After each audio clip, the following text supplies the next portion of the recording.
Welcome to Beyond the Limit, and today we focus on the current trends and just how they affect or how much effect they have in marriages and families today. There are lots of trends, and we get to ask ourselves just what do we need to ensure that we maintain that moral fabric of the family setup. That's what we'll be discussing alongside Dr. Sarah Kimaru, who's seated right next to me. We also have Dr. Jen Yutu, and lastly we have Dr. Rahab Kadeushi. As we get to this conversation, we would actually ask you to be part and parcel of it. You can always drop your comment and tell us what you make of this, but of importance, we are targeted towards ensuring that we have our marriages holding for a long time. The ladies that I have here are all married and for many years and with children, and therefore they speak with authority that indeed marriage works. Before I started this the show, Dr. Sarah was telling me that marriage works. Do you think so or not? Dr. Sarah, thank you so much for creating time to be here with us. Would you speak with authority to say that indeed marriage works, despite the numerous trends that we have today? And most of the people will get into that space with the option of divorce. Thank you. As we have heard, I'm Dr. Sarah Kimaru Mushai.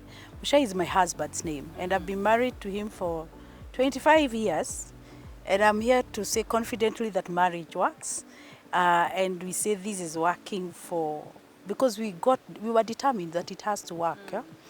It doesn't mean that it's a walk in the park, but it's something that you must sacrifice, and it's two-way. My husband has to give it to it, I have to give it to it, and so it works. And so I'm confidently saying that marriage works. And I think I need to say it again, that when we were getting married, it was symbolic during the wedding that a lady had to be given a mattress to show that once you marry, there is no turning back. There is no place to go back. And so it was symbolic, and I think that should be upheld even today. But unfortunately, people have turned to gifts, monetary gifts, so they don't want to give the mattress. Yes. Yeah, they even send you a card and they tell you, please do not struggle bringing gifts. Yes. Money would serve as proper. Dr. Nyutu, reality on ground today, and that perhaps is based on statistics, is that most of the people march into the doors of marriage, with the belief that if it doesn't work, divorce is indeed an option. Some of them will not even adopt or take the name of their husbands because, well, you do not know just how long you're going to have this name. You do not know how long you're going to be called Mushai. What do you make of the trends of marriage today compared to maybe back then? Yeah, definitely divorce is part of marriage. Sometimes it's inevitable because there are myriad of issues that can make somebody feel they can't stay in their marriage. But marriage is the best option. But the current trend is that there's a lot of co-parenting, which is dangerous because at the age of 6 years, the child will start asking you, where is my dad? Why are you taking me to school alone? Mm-hmm. Some other children have their fathers. Wait until they are 14. That is the time you'll have sleepless nights. I want to know my dad. Is he dead or alive? I want to know my parents. So sometimes we act emotionally. And before we get married, what prompted you to marry that person? Marriage is a process because you can't marry someone you don't know very well. So the process of knowing the person, the courtship, the dating is very important. Give it time. Don't rush. That's where the problem is. We don't really, the trend is that we date online, we make a date, we get married. Traditionally, for us, I think we were being told 2 years. Know the person, take time, do the social exchange theory. What are his likes? What are his dislikes? What are his strengths? What are your strengths? What are your... So that by the time you get married, it's a personal choice. Mm-hmm. And you almost get to know this person in and out because you spend so much time with them. So, Dr. Rahab, of importance then will be the aspect of maturity. And then what one would want to understand that in this context of marriage, just how important is maturity and how does it come in, and especially in individual cases, to address the probabilities of marriage holding for a long time? Okay, when you talk about maturity in marriage, it may not even be like maturity in age, but it is mature the mental, capacity. Is this person getting married ready for the marriage? Are they ready to take what is coming and to give what they are supposed to give? Are they ready to unconditionally get into this space? You know, when we talk about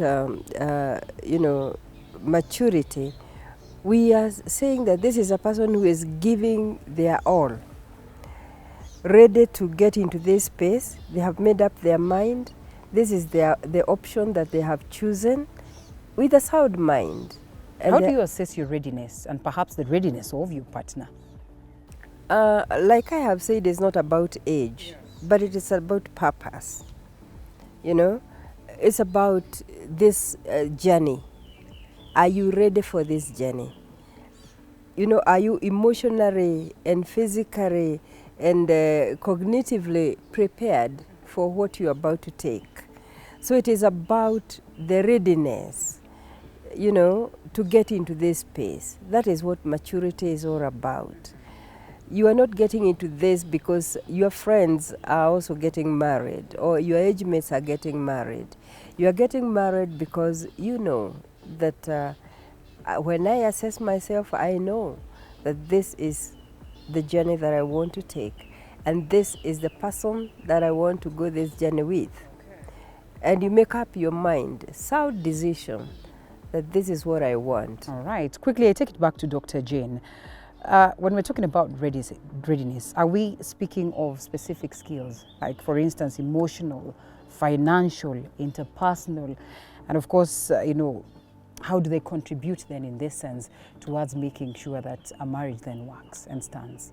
Definitely yes, because we keep telling young people, love is not, you can't eat love. So this person, are you able to be economically independent? Can you provide for your wife? Can you educate your children? Are you ready to have shelter? Economic stability is part of maturity. Emotional intelligence, like Dr. Rehab is saying, are you able to take in anger and deal with it constructively, or throwing tantrums like a child? Are you ready in terms of solving problems in your home? Are you ready in terms of giving support, the mutual, because marriage is a two-way edge. It's the mutual giving help and communication. Do you have mature way of communicating? Are you creative enough? Your mental capacity, because marriage is not for cowards. It's for intelligent people.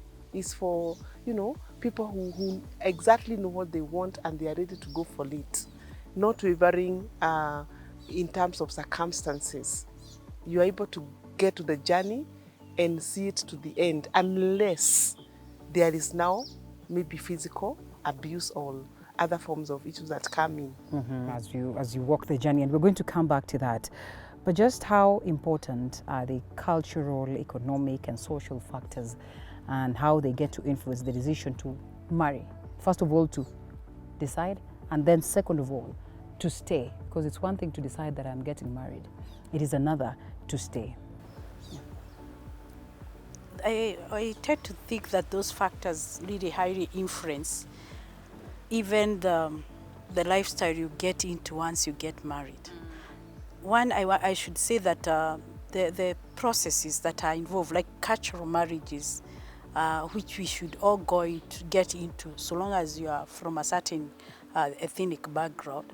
The process, like I'm familiar with one where you have to introduce your fiancé to your parents. After the introduction, you go to maybe the dowry negotiations, and then now the dowry takes place, and then you go into wedding. So as you move through that process, those cultural processes, they help you to know who are you dealing with.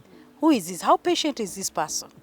how much does he develop resilience in the time of when he's fixed? And by then you are able to tell whether you are heading to the right direction. Even your colleagues, your friends, your family members will tell you, the way we have observed this gentleman, we don't see it working because this and this, he's not ready to adhere, or he's doing like this, he's maybe misbehaving when he's guided. Then at the same time, when it comes to economic matters, economic issues, we find we want to be more than it should be acceptable that you want a man who is going to be financially responsible, and so as one prepares for marriage, you need also to have the ability to know, when I marry, what is this that will happen to my family? If I am a young man, my wife is coming to the house, what will she eat, where will we live, and all that. That's a responsible person. Dr. You will agree yes. with me that perhaps over time it's not a brick and mortar affair, in the sense that the societal views and concepts of marriage have evolved, you know, that sometimes it is actually the woman to fend for the family. In such a case, how then do we adjust? In such cases, do you suppose that maybe we have not armed ourselves with tools good enough to manage this? Maybe that's a reason why we have numerous cases of divorce. Well, I feel like we should not take that as an excuse for our young men thinking they can go through it. It's going to be easy for them. Because again, people are taking advantage that I marry a good-looking lady who is hardworking, who is committed, and then I don't have to worry. I can be driving her to the workplace, and I go back to the house, and I remain on social media. That's an advantage that our young men are taking advantage. But do you know what? That relationship is not sustainable. And that's where we are getting wrong. In most instances, when the lady looks like she is everything, one of these days she will just get tired. But we need to arm the two of us, whatever it will be. See what you can contribute and you bring to the table in the evening. Let's work in such a way. Okay, we are saying times are not easy, but at the same time, financial issues should not make us also break, but at the same time, we should see to it that we are all of us providing and we are working to that. I want to say that we are also not marrying ages. I think that's the other part of where we have assumed that the person I'm marrying might be a perfect person, and so things will work and flow as they are needed. But that may not be the case. The same way I'm not an angel, I don't expect to marry an angel. I still have my weaknesses and my strength. Beautiful. I think I hear Dr. reminding us that marriage is not a bed of roses. Whatever that means, it's unique to your own experience. Allow us to take a short break, ladies, and then we come back and understand the coming in of social media, the coming in of technology, the digital kind of dating that Dr. Nyutu mentioned earlier on. Just how much of a plus or a minus is it in building this aspect of marriage? After this short break. Welcome back to Beyond the Limit. The conversation is on the current trends in family and marriages, and just what effect do they have in making sure that we have families that soldier on the tough moments of time to remain stable. And of course, as always, there's Dr. Sarah, there's Dr. Jane, as well as Dr. Rehab, as we get into the depth of this conversation. Dr. Jane, you mentioned something to do with, people meet on social media. Before you know it, they're getting married and all that. There's a crucial role that social media and basically, technology is playing in the spaces of marriage today, in setting up of relationships and actually maintaining of relationships. Because someone will tell you that sometimes your husband has to go work far away, or you have to go and work far away. And because of social media, you're able to keep the family together, because then there are conversations and all that. So there's a plus and equally lots of minuses to it. How do we create a balance in this such that it's not a trend that is going to ebb away the fabric of marriage?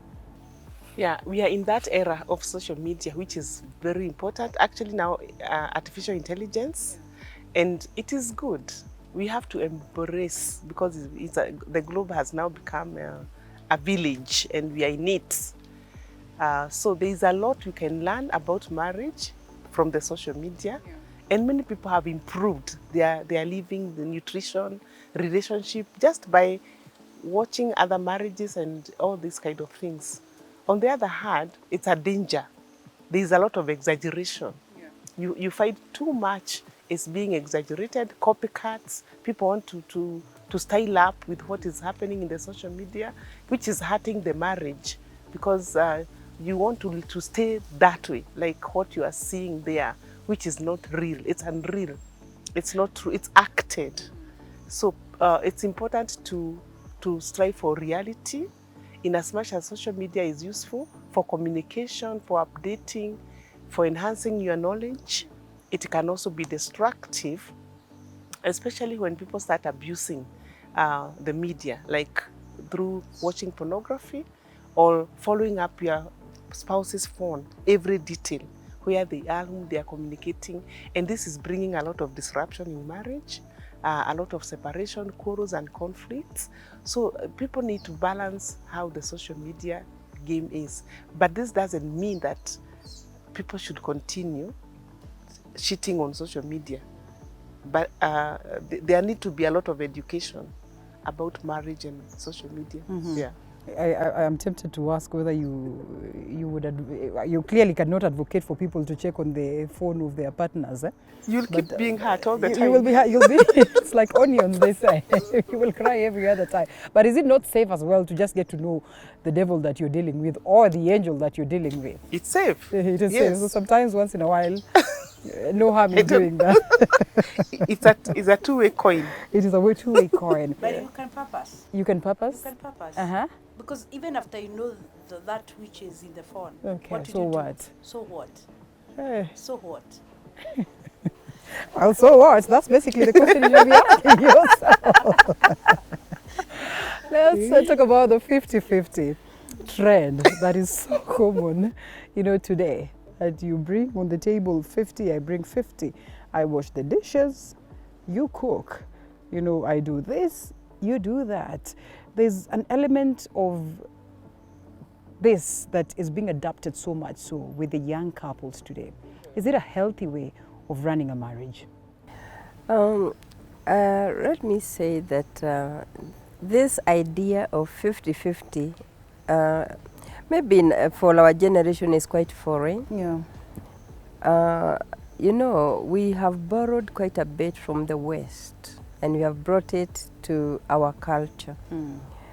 And the male in the African culture is the person who gathers. Yeah. He's the one who goes out there and brings.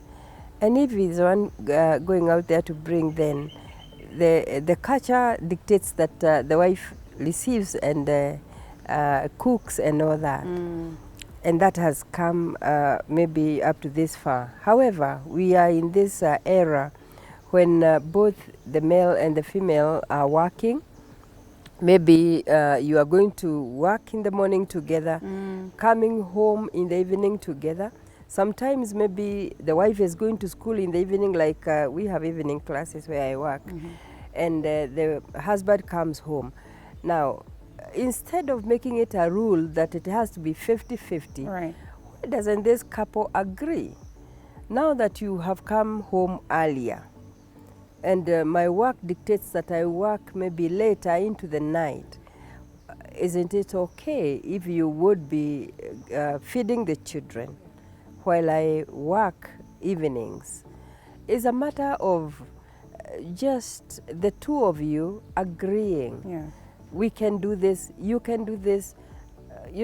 Actually at times you don't even have to talk about it. It comes as without even saying, because you are together in this, you understand each other, you are not suspicious of each other. So whoever comes can do this and the other one can do the other. Right. But it shouldn't be like a rule. You come in, you are cooking today, I am washing dishes today. For me, I think that one brings a lot of, especially because of the cultural aspect and the world view that our men are exposed to. And there's a lot of fear and questions as to how we are raising our boys. Perhaps that will be a conversation for another time, because then they are the pillars of the family. If they are shaky, evidently, then we probably do not have a firm family. But then again, Dr. Sarah, we come to a point where then we want to understand whether then this should be an educational factor where you literally sit people before they get into the space of marriage, educate them, instill values in relation to, you know, marriage programs and how they're supposed to be handled, and also the element of counseling.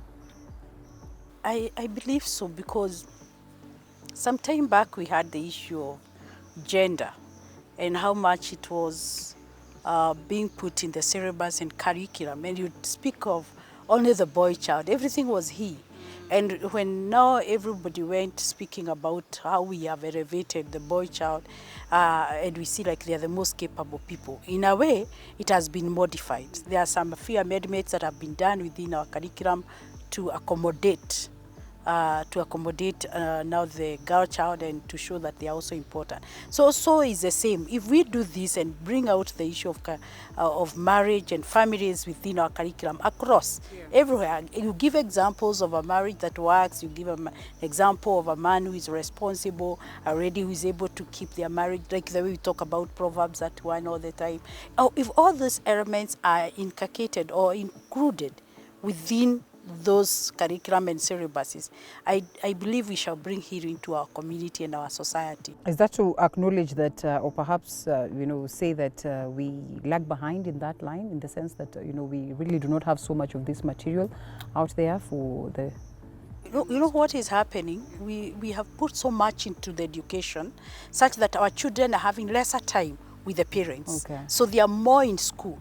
So if we bring this, which I feel might be lacking in one way or the other, if we bring it out that even as a teacher, as a lecturer, when you go to class, speak about a working marriage, speak about what is expected, speak about the responsibility that is that are expected from both the lady and the gentleman.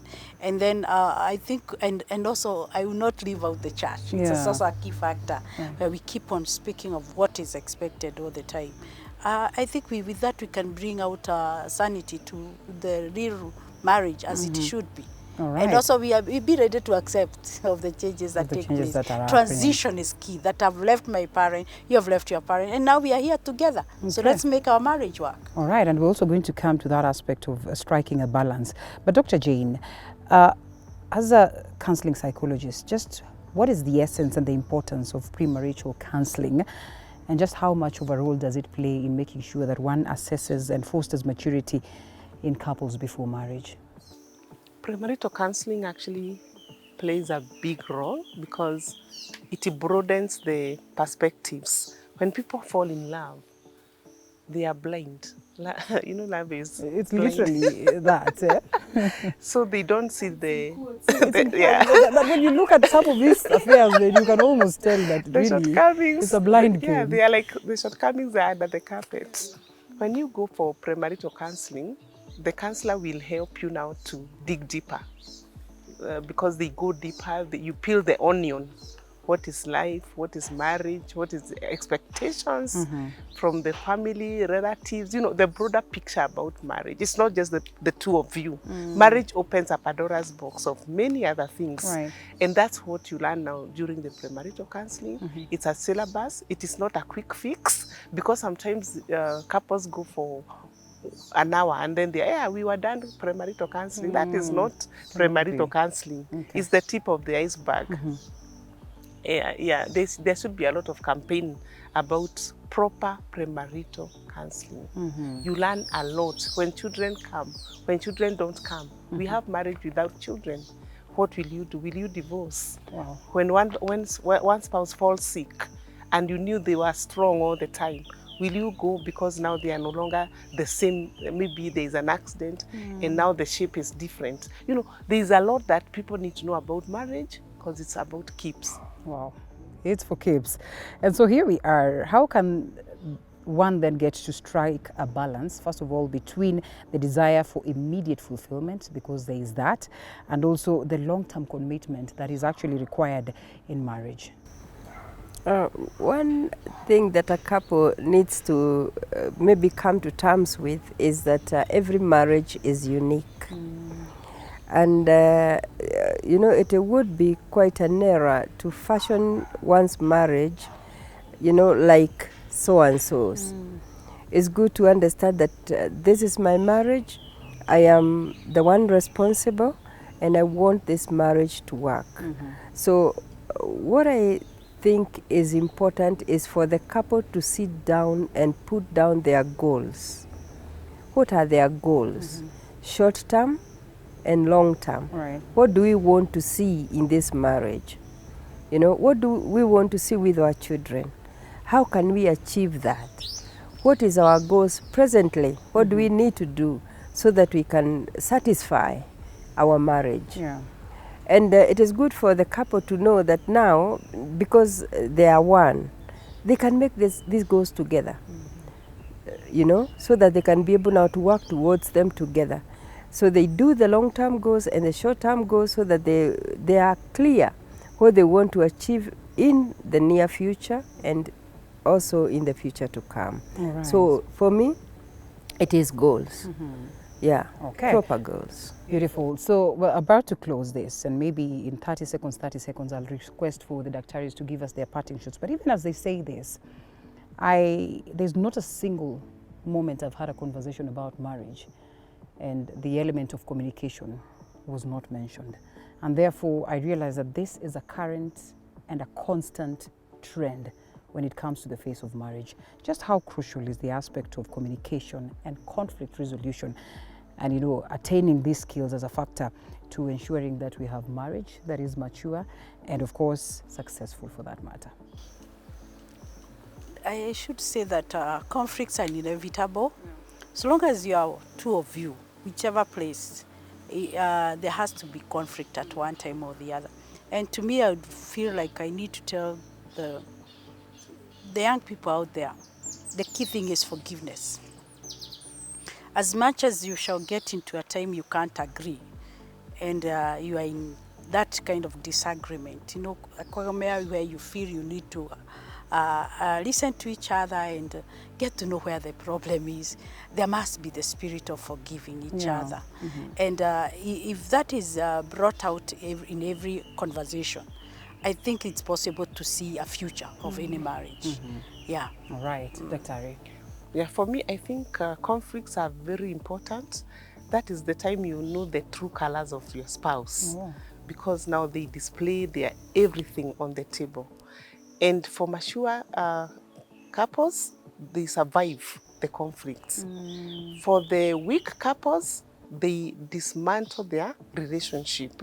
So the question is, how are you solving conflict, problem solving, creativity in marriage, and where is your heart? Yeah. Because that will make you now even decide how to communicate to your spouse. Communication is the glue.